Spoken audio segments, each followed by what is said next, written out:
Hai guys, gimana kabar kalian semua? Kali ini kita akan merangkum sebuah film series yang berjudul The King's Avatar. Di film ini akan ada banyak sekali cerita tentang intrik para pro player, bisnis, kehidupan sosial, emosi, bagaimana kerasnya mereka berlatih sehingga menjadi pro player. Jadi akan kita rangkum alur ceritanya. Langsung aja ke filmnya.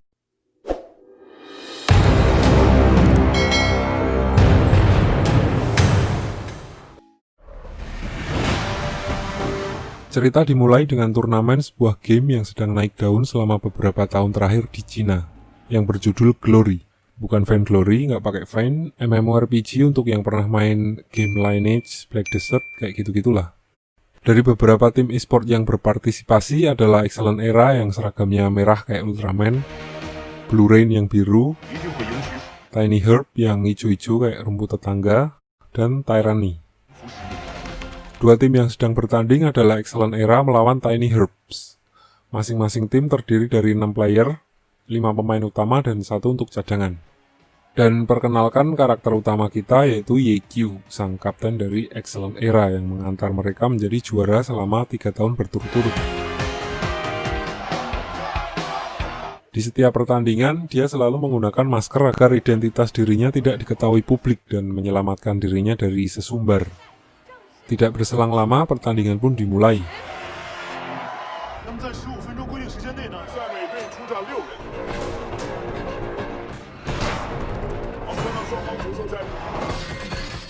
Tim Excellent Era terlihat sudah sangat berpengalaman menghadapi Tiny Herbs. Mereka mengacak-ngacak formasi Tiny Herbs dan di saat yang sama seorang cewek dari Excellent Era yang bernama Sumu Cheng, dia bertugas untuk membuat kapten lawan sibuk.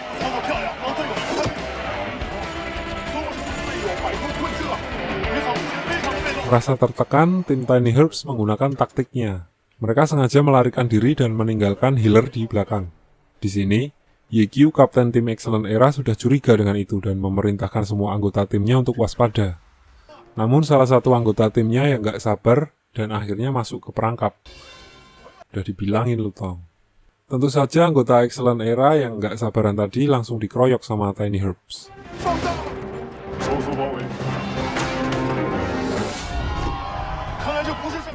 Dan keadaan langsung berbalik. Mereka harus melanjutkan pertandingan 4 lawan 5 orang. Merasa sudah di atas angin, salah satu penembak Tiny Herbs mengincar Kapten Ye-Kyu, namun malah tertembak duluan oleh Sumu Cheng. Jadi 4 lawan 4, Excellent Era kembali menggunakan taktik yang sama waktu awal tadi. Dan di menit-menit akhir mereka dapat menghabisi tank musuh.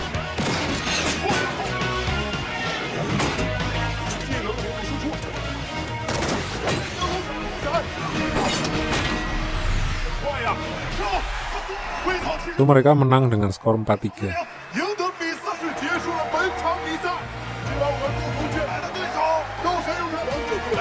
Dan seperti biasa, Ye-Kyu tidak menghadiri acara jumpa pers dan lain-lain. Namun ternyata bukan hanya kemampuan saja yang dibutuhkan dalam bisnis e-sport.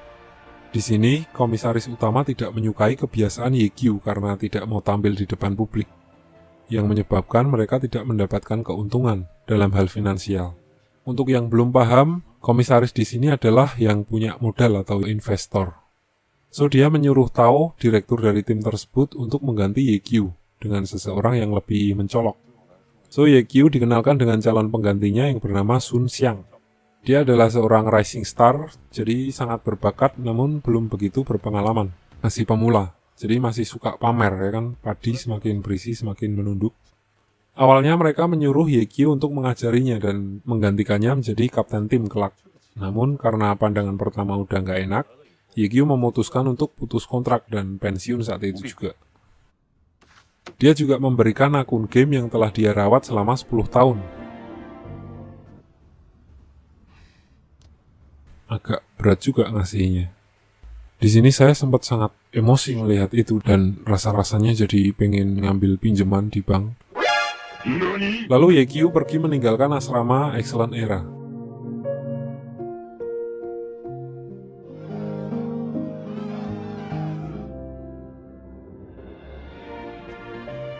Karena merasa nggak punya tujuan, dia pergi ke sebuah swalayan dan nggak sengaja bertemu dengan Sumu Cheng. Sumuceng apa Sumuceng sini? Cakep-cakep kok. Cang. Di sini mereka sempat berbelanja bersama dan saat akan balik ke asrama, Yekiu tidak ikut masuk ke dalam. Dia bilang ke Sumuceng kalau dia mengundurkan diri dan Sumuceng sempat ingin pergi juga bersama dengan Yekiu. Namun Yekiu bilang, "Hup, stop." Kayak tukang parkir anjir, hup. Di sini Yekiu bilang ke Sumuceng untuk meneruskan perjalanan mereka, namun kali ini mereka harus berjalan sendiri-sendiri. Sedih, Cok. Untuk kalian ketahui, Yekiu dan Sumuceng ini adalah sahabat dari kecil dan ada satu orang lagi, Sumukyo. Sumukyu, kakaknya Sumuceng. Mereka memulai bermain Glory 10 tahun yang lalu. Mereka bertiga bisa dikatakan founding father-nya Excellent Era waktu itu, salah satu tim yang tertua.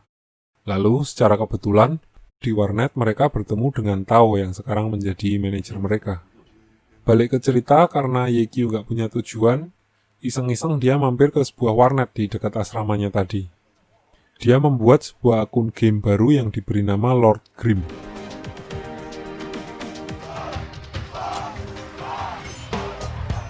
Di sini, dia bertemu dengan banyak sekali pemula yang mengingatkannya waktu pertama bermain Glory 10 tahun yang lalu.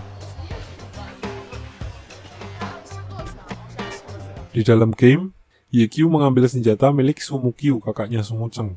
Sebuah senjata non-kelas yang mempunyai kemampuan dapat mengeluarkan skill dari kelas apa saja di game. Namun penggunanya harus menjadi non-kelas. Jadi gini, di dalam game, setelah mencapai level 20, para player bisa mengupgrade jobnya ke kelas-kelas seperti assassin atau archer atau warrior gitu-gitu untuk mengambil jurus spesialis mereka. Dan biasanya orang-orang gak sabar pengen ngambil job idaman mereka. Namun Yekiu di sini malahan tertarik untuk tetap menjadi non-kelas untuk menggunakan senjata milik Sumukyu yang dapat mengeluarkan skill dasar dari semua job yang diberi nama Myriad Manifestation Umbrella. Kembali ke cerita, ternyata bos dari cafe internet itu juga sedang main Glory dan terlihat dia cukup payah dalam permainan itu. Dia adalah seorang fanatik dari Yekiu, fans berat. Di sini Yekiu mencoba membantu si bos warnet itu yang bernama Gugu. Namun Gugu tidak menyadari kalau yang membantunya itu adalah Yekiu, pemain idolanya, karena waktu di panggung Yekiu selalu menggunakan masker, taat protokol. Melihat ada lowongan di situ, Yekiu melamar dengan nama Yexiu. Aneh jelasin dulu sebelumnya, jadi Yekiu itu punya kembaran. Yang satu namanya Yekiu pakai Q, yang satu pakai X, Yexiu. Xiu. Jimbat. Jadi pokoknya nggak ketahuan kalau dia pro player e-sport. Lalu saat ditanya pengalaman kerja, dia tidak mempunyai satupun kualifikasi untuk dapat bekerja di situ.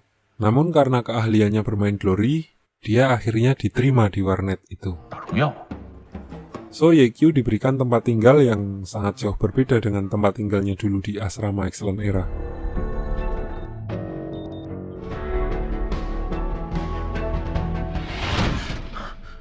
Paginya, Yekiu langsung mulai bekerja. Namun, dalam setiap hal yang dilakukannya, dia malah membuat masalah semakin besar dan berakhir dia harus kerja tanpa mendapatkan gaji di sana. Di sisi lain, seorang wartawan yang juga sangat fanatik terhadap Yekiu bersikeras untuk mendapatkan informasi kenapa Yekiu meninggalkan Excellent Era, tim yang telah ia bangun selama 10 tahun. Namun, karena tidak diperbolehkan masuk oleh para satpam, dia mampir ke warnet Happy yang berada di seberang jalan untuk bermain Glory.